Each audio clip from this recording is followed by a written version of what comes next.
On this episode of Lapeef, Let's Talk.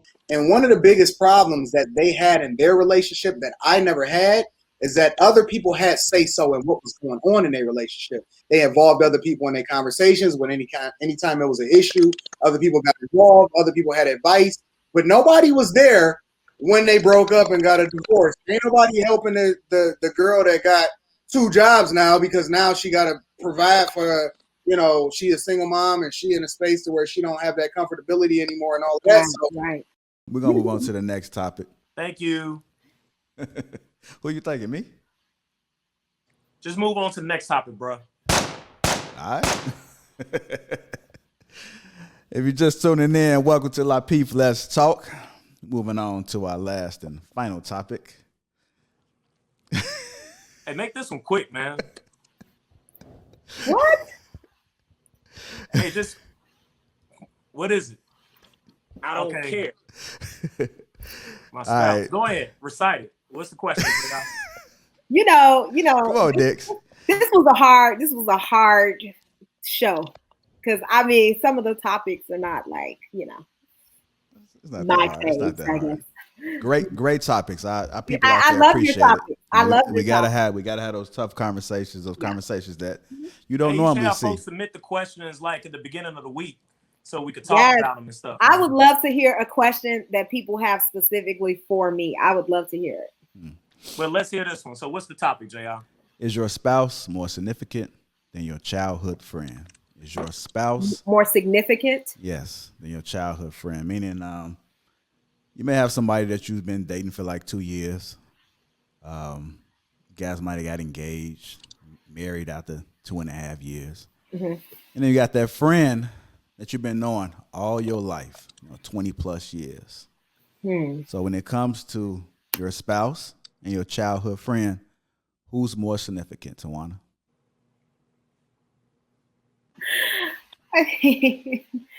Oh, you are so funny. So, my husband, my spouse is the most important person in my life. So, my friend has to understand that. I do think they do understand that. And they know that.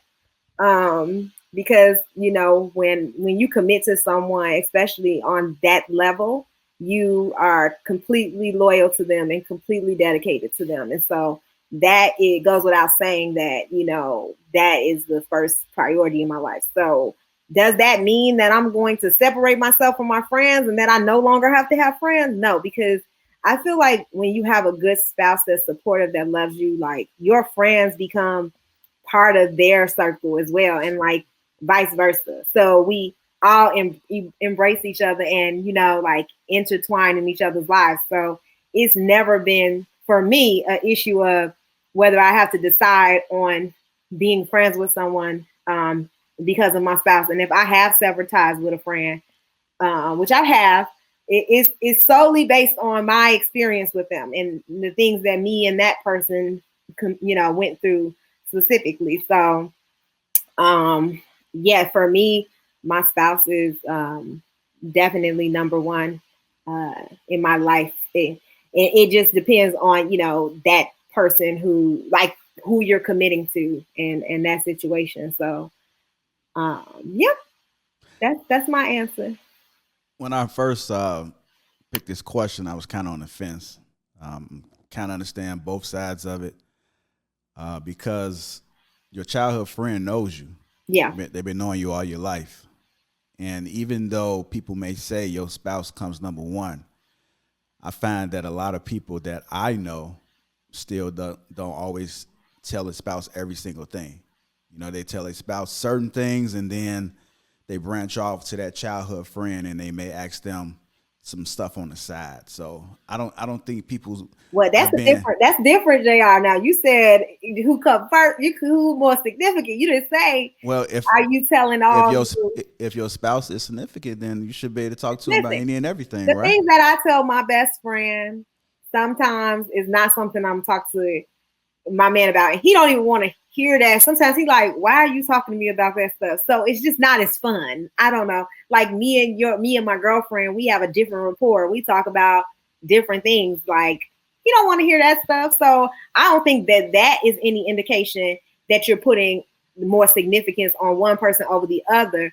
I think that speaks to the different dynamics in relationship. And I think I have a problem with us feeling like our partners have to be everything to us in a relationship. Like, that's draining. I'm not, like, that's draining for me. I feel like I'm happy that, we have our own friends, we have like our own circles, we have our mom, our dad, we have other support systems. I have sisters.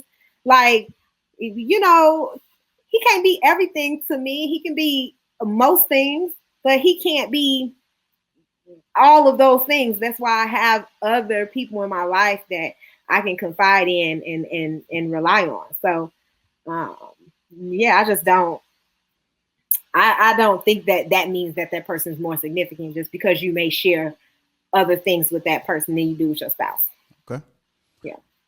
I'm coming to you, Big Nicks. Is your spouse more significant than your childhood friend? I would say a spouse, yes, but if I'm not married, then I'm gonna always lean toward my childhood friend. I think that, I always say, like, we got friends, or what we say, friends and associates, but I always look at like the people that's closer to my friends. They're like my family. That's squad. That's like blood. But the thing is, I want to say, once I am married and I'm part of this union, there is a shift. And I find that my spouse is probably more significant for us right now in this stage. But there's been many times prior to me being married that my friends held priority over everything I do. I would base my schedule around my friends on what we got planned versus, who I was dating. So, and usually my friends I try to be loyal. I mean, JR, you my second oldest godfather, So the thing is one of those, like, it's family, But I think there are some proper decorum and responsibilities and expectations you have when you are entering an official marriage. But prior to that, I would actually put my childhood friend as being significant, because people you date come and go. Your friends, if they really your ride or die, or like old school, somebody say you count all your real friends on one hand. Those are your friends that, it's that mutual level of respect that you have because y'all have been in the trenches together. But I think that's when you transition, when you marry someone, that is now your person that you now in this chapter of your life that should be in the trenches with you. Anton, is your spouse more significant than your childhood friend? You talking about somebody that you married, fam.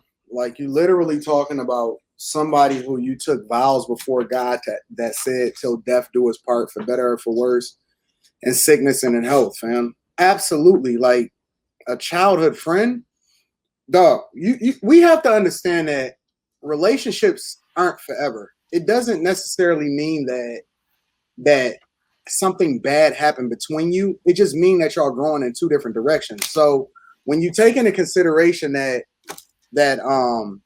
this is a person that I am expecting to very much be my best friend, this is the person that's going to always take priority. Listen, my spouse takes priority over my mother, takes priority over my brother. Anybody who say they literally blood takes priority over everything.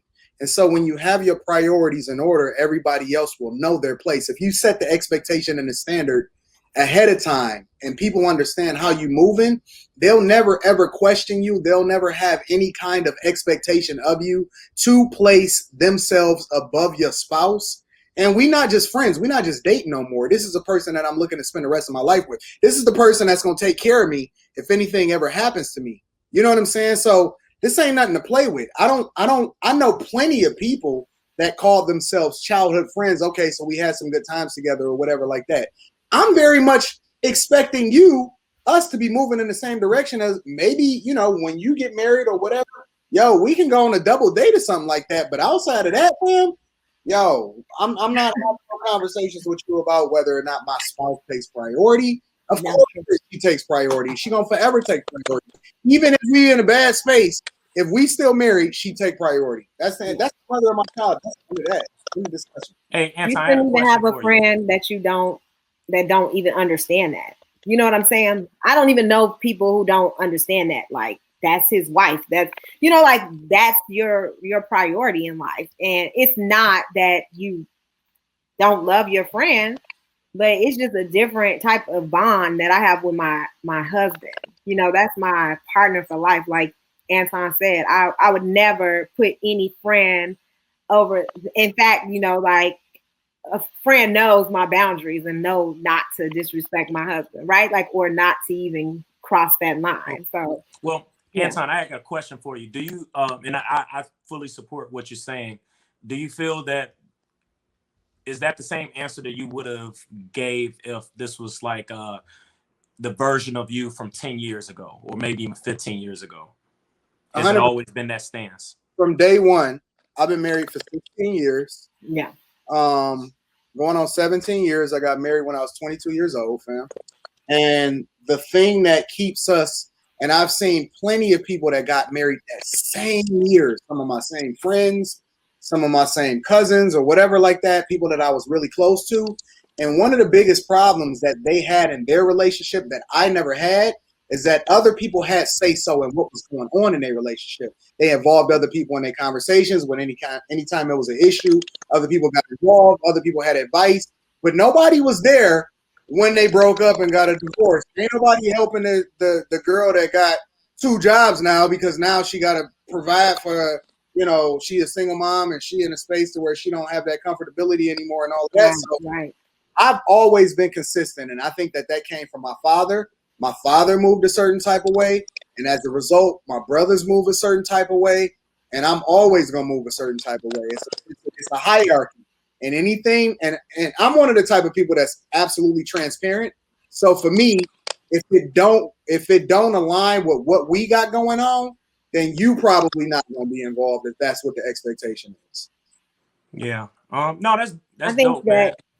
That's dope. I think that, like, Anton, you should talk more about, for people who don't have those examples and don't know, like, didn't see a man you know, raise his family, like, talk more or speak more to that in another show. I guess not right now because this is the end of this show. Yeah. But because I think sometimes, you know, I was married at 23 as well, but I had similar experiences as your counterparts where, you know, it just didn't last. And not because people intervened, it was other reasons, but I'm just saying that sometimes when you don't have that example, you don't really know what it's like to have a successful relationship, marriage, to stick it out, to go through all those things, you know.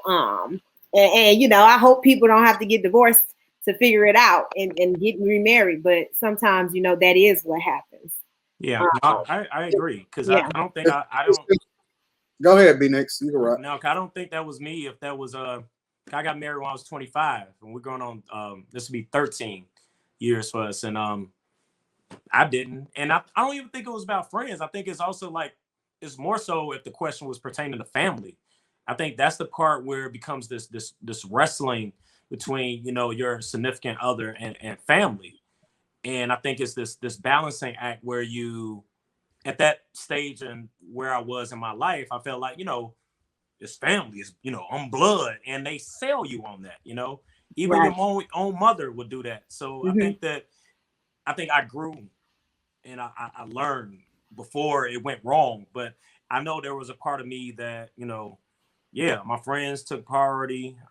You know, my family took priority. Hell, I even joke on the show about how I cheated on my spouse, but really with work. Work also is the reason why people, like you said about just, you know, the sanctity of the marriage, is like, that still is another entity, even though it's not an actual person, but it's still an entity that you give priority to. Takes your focus away from your family. So, and that really kind of goes back to what I was saying about the presence, right? Whereas, like, there's a difference on being present, because a lot of people are there, you know, in a sense. It's almost like you show up for work, but you're not mentally there. But it's like, hey, I showed up. It's kind of like being in a relationship, like, hey, I'm here, right? You know, can't be mad. I at least should get half credit or a C or participation points, but it's not about that. Life isn't. But I think that this is a real thing, because it goes back to your priority level And I know I failed at that, years back with, I did put my friends and family as being more significant. 'Cause I felt like it's just, out of obligation. But I learned. But sometimes you don't get the opportunity to learn. It's just like, hey, it didn't work.